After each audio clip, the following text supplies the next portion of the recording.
os Autobots são incríveis, você já sabe, mas você sabe qual é realmente o mais forte da saga Transformers? É isso que a gente vai ver hoje. Fala, meu querido, eu sou o Gabriel, tudo tranquilo? Hoje o vídeo é sobre os Autobots que mais se destacaram na saga de Transformers, dirigida por Michael Bay entre 2007 e 2017. Cada um desses robôs carrega uma habilidade, uma arma ou uma história de bastidor que vale a pena a gente entender direito. Então, sem mais enrolação, vamos começar o vídeo. Em décimo lugar, começamos pelo Ratchet, o oficial médico dos Autobots, presente desde o primeiro filme Transformers de 2007, dublado por Robert Foxworth. Como a gente vê no filme, ele carrega instrumentos médicos pensados para socorrer Autobots feridos em combate. Só que ele não é só suporte, cara. O Ratchet também entra em combate direto contra os Decepticons, sempre que necessário, usando armas de fogo próprias. Ao longo da saga, ele participa ativamente das batalhas em Mission City, no primeiro filme, e na campanha no Egito contra o Fallen, em A Vingança dos Derrotados, sempre equilibrando o papel que ele tem de curar os Autobots com o de combatente. E aqui está um detalhe que muita gente esquece quando a gente fala dele. O Ratchet morre em Transformers A Era da Extinção de 2014. Como a gente vê no filme, depois da Batalha de Chicago, os Autobots passam a ser caçados pelos próprios humanos, e o Ratchet é localizado escondido dentro de um navio abandonado pelo esquadrão de caça dos Transformers Cemetery Wind. Ferido e cercado, ele se recusa a revelar onde Optimus Prime está escondido, e é morto pelo caçador de recompensas Lockdown. E é justamente essa morte que deixa o Optimus furioso bastante para poder invadir a instalação da KS depois, mostrando que mesmo sem o médico do grupo, o Ratchet carrega um peso dramático que poucos Autobots da saga têm. E vale lembrar inclusive também, cara, que o Ratchet é o último sobrevivente daquele ponto da história, do grupo original, sabe, de 5 Autobots que chega à Terra ainda no primeiro filme, o que torna a morte dele o fim simbólico de uma era inteira da franquia. Em nono lugar temos o Hot Rod. Mano, eu sei que ele só aparece em Transformers O Último Cavaleiro de 2017, mas vale a pena a gente colocar ele aqui. O modo veículo dele é um Lamborghini Centenário, cara, LP770/4 de 2017, um dos carros mais caros já usados para poder representar um Autobot em toda a saga. E sobre a ficha técnica dele, segundo a própria divulgação oficial do personagem, feita pelo diretor Michael Bay e pelas redes sociais oficiais da franquia antes do lançamento do filme, o Hot Rod mede cerca de 4,9 metros de altura em um modo robô. É um porte relativamente baixo se comparado a outros nomes dessa lista, já que os Autobots da saga do Michael Bay costumam ficar numa faixa entre 4 e 6 metros. Não existe, até onde a documentação oficial vai, uma tonelagem divulgada especificamente para o Hot Rod. A arma que mais define ele é o chamado Time Blaster, uma arma capaz de criar uma bolha onde o tempo desacelera drasticamente para qualquer um preso dentro dela, seja humano ou Transformers. Inclusive o próprio Megatron acaba sendo congelado por essa arma durante a batalha final do filme. Segundo o material também oficial de personagens, o Hot Rod estava na Terra muito tempo antes de aparecer em O Último Cavaleiro, tendo lutado ao lado do Bumblebee na Segunda Guerra Mundial, o que ajuda a explicar porque os dois são tratados como companheiros de longa data dentro do filme, mesmo o Hot Rod aparecendo pela primeira vez só na 6ª produção da saga.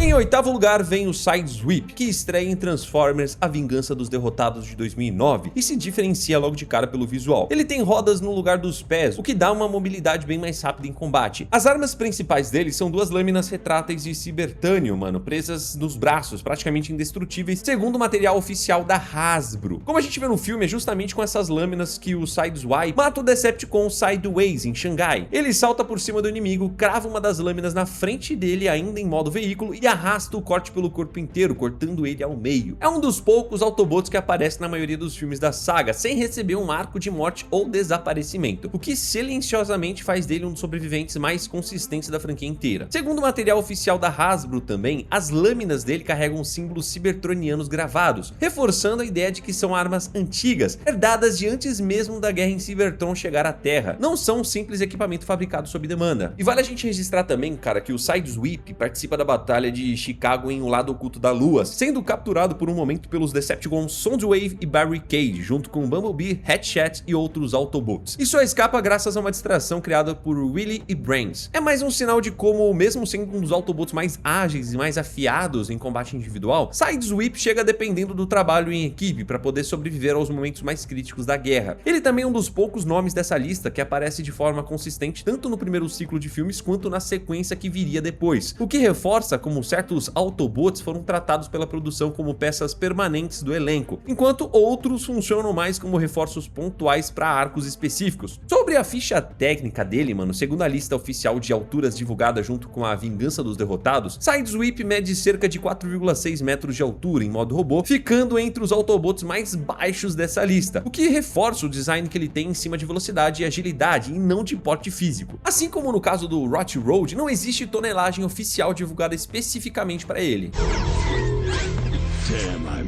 Em sétimo lugar temos o Crosshairs, que aparece em Transformers A Era da Extinção e é dublado por John DiMaggio. Segundo a lista oficial de alturas da franquia, o Crosshairs mede cerca de 5,5 metros em modo robô, um porte médio dentro dessa lista e coerente com o estilo de combate mais ágil e acrobático dele, sem depender de resistência. Como nos outros nomes recentes da saga, não existe tonelagem oficial divulgada especificamente para ele. Ele carrega uma característica que separa ele do resto do grupo. Depois da perseguição que os humanos promovem contra os Autobots no início do filme, Crosshairs desconfia abertamente da aliança com a humanidade e mesmo assim segue lutando ao lado do Optimus Prime. As armas dele são duas pistolas automáticas usadas em combates de médio alcance com movimentos bem acrobáticos. É um estilo de combate bem mais imprevisível que os outros Autobots, apoiado na agilidade e na disposição de atacar de ângulos inesperados, características que, segundo o material da franquia, vêm justamente do temperamento mais instável dele. E vale a gente registrar também, mano, que o Crosshairs, assim como o Drift e o Round, faz parte de uma leva de Autobots apresentada de uma vez só em A Era da Extinção, todos recrutados justamente no momento em que o Optimus Prime precisa reconstruir o grupo depois da perseguição promovida pela CIA e pela unidade Cemetery Rind. E é esse contexto que explica por que o Crosshairs desconfia tanto dos humanos logo de cara. Diferente do elenco original de 2007, ele nunca viveu uma fase de aliança pacífica com a humanidade antes da caçada começar. E segundo o material de personagem divulgado junto com o filme, o modo veículo do Crosshairs é um Chevrolet Corvette Stingray, mano, C7 de 2014, em verde e preto, que é uma parceria de patrocínio direta com a Chevrolet, que também emprestou modelos para os outros Autobots da mesma safra, como o próprio Sideswipe.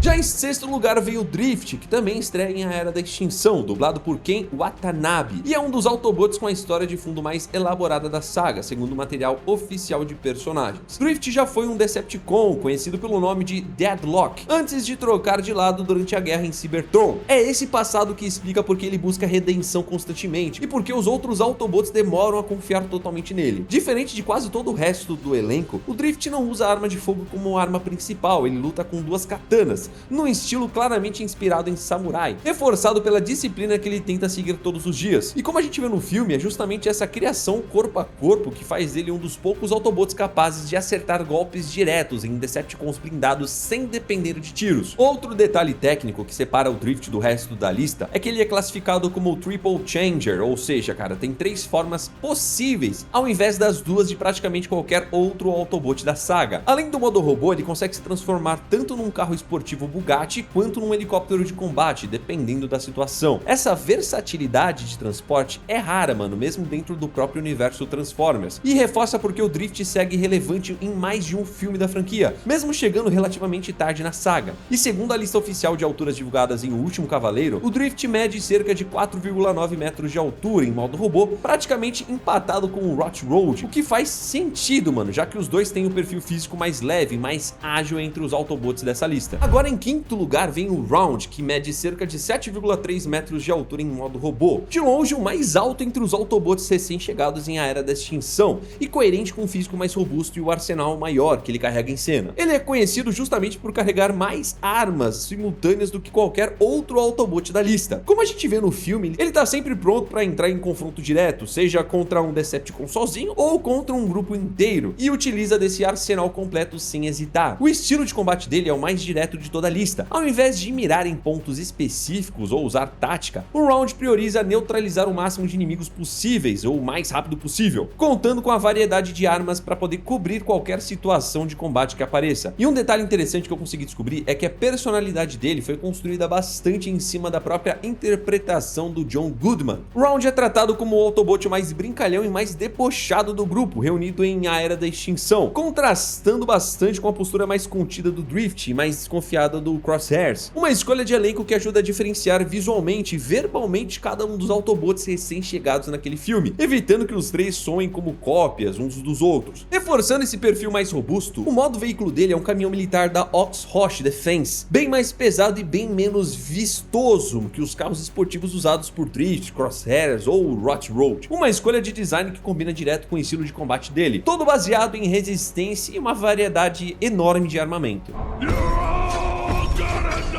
Em quarto lugar está o Ironhide. Ele é um dos 5 Autobots originais que chegaram à Terra logo no primeiro filme de 2007. Cara, ele é tratado desde então como um especialista em armas do grupo. Ele carrega 2 canhões acoplados aos braços, dos quais tem orgulho declarado, mano. Como a gente vê no filme A Vingança dos Derrotados, de 2009, esses canhões acabam avariados ao longo da batalha no Egito, e o Ironhide recebe uma arma de substituição das mãos do próprio Wheeljack, apelidado de Q dentro da equipe de engenharia dos Autobots. Ele mede cerca de 6,7 metros de altura em modo robô, um dos portes mais robustos entre os Autobots originais de 2007, atrás só do próprio Optimus Prime. O Ironhide ele morre em Transformers 3 de 2011, e como a gente consegue ver no filme, ele é encarregado de proteger o Sentinel Prime, sem saber que o próprio Sentinel está armando uma traição, e é justamente o Sentinel quem atira nas costas do Ironhide com um canhão de ferrugem cósmica, matando um dos Autobots mais antigos e mais leais da saga de forma repentina, sem nenhum tipo de despedida cerimonial dentro do próprio filme. E curiosamente,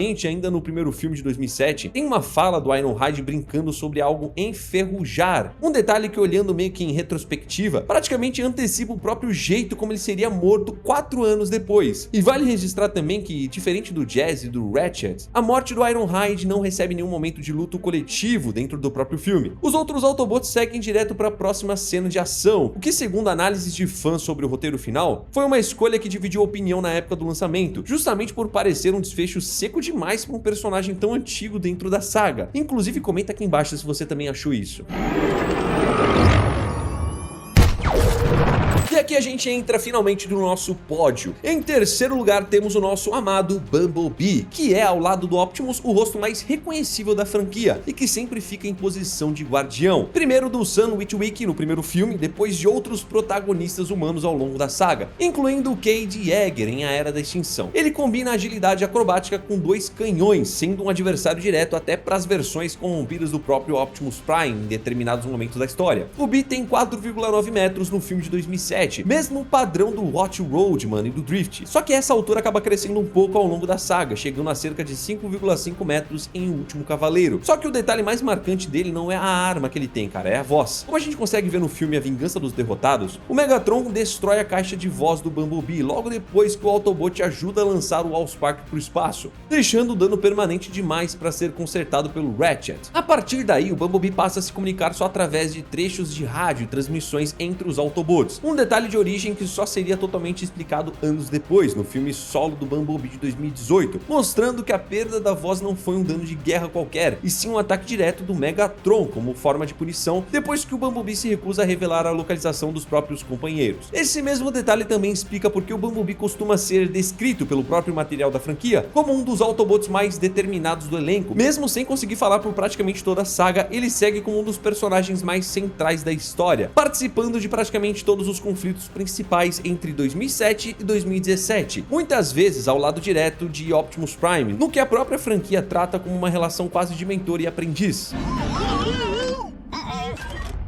Em segundo lugar está o Sentinel Prime, que aparece em Transformers 3 O Lado Oculto da Lua de 2011, como um antigo líder dos Autobots antes até do próprio Optimus Prime, um Transformer brilhante, responsável por criar tecnologia capaz de transportar recursos e populações inteiras entre planetas. Em combate, ele usa um escudo e uma espada de 2 gumes, um estilo direto e pesado que reflete a experiência de quem já liderou os Autobots numa era anterior. O modo veículo dele também chama atenção, um caminhão de resgate contra incêndio da marca austríaca Rosenbauer, pintado especialmente para produção. Só que, como a gente vê no filme, o Sentinel Prime trai os próprios Autobots para poder tentar salvar Cybertron. Ele fecha um acordo secreto com Megatron, matando o Ironhide no processo e se voltando contra o Optimus Prime na Batalha de Chicago. E é o próprio Optimus que consegue encerrar a traição, matando o Sentinel no clímax do filme, fechando o arco de um Autobot que carregava mais poder e mais história do que quase qualquer outro nome dessa lista, mas que acabou usando tudo isso e se voltando para um lado errado. Aqui vale também um adendo importante, mano. Diferente dos outros nomes dessa lista, eu não encontrei, cara, uma altura oficial fechada sobre ele, divulgada pela própria produção. O que existe são estimativas de fãs que giram em torno de 9 metros, ligeiramente mais alto que o próprio Optimus Prime. Mas, cara, eu prefiro deixar isso marcado como uma estimativa não confirmada, ao invés de te passar como se fosse um dado oficial fechado, beleza?